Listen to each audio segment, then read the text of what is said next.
The morning sun stretched its golden fingers lake, casting a warm glow on the rippling water. It was the perfect day for fishing. For Tom, it was a chance to make things right, to be the kind of father he'd always wanted to be. Today was about Ben, his 10-year-old son who'd grown up too fast. They stood side by side at the edge of the lake, poles in hand. Ben's eyes shone with excitement. "Dad, can I try casting?" he asked, gripping the fishing rod with both hands, knuckles white. Tom smiled. "Let's start slow, buddy. Watch me first, okay?" He demonstrated the flick of the wrist, the arch of the rod, the dance of the hook in the air. "See," he said, "like that. You'll be a pro in no time." Ben giggled, eyes wide. "Cool, let me try." Tom handed the rod to his son, pride swelling in his chest. But as Ben gripped the rod, eager to impress, Tom noticed the hook was tangled.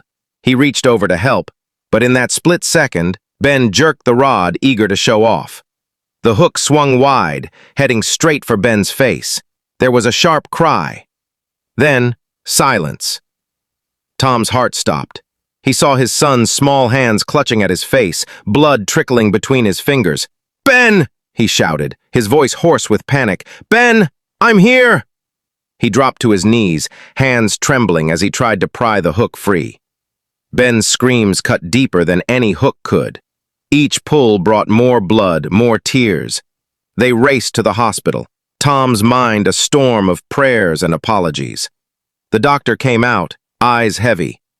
"We did all we could," he said, "but the hook tore through both eyes. I'm so sorry." Tom couldn't breathe.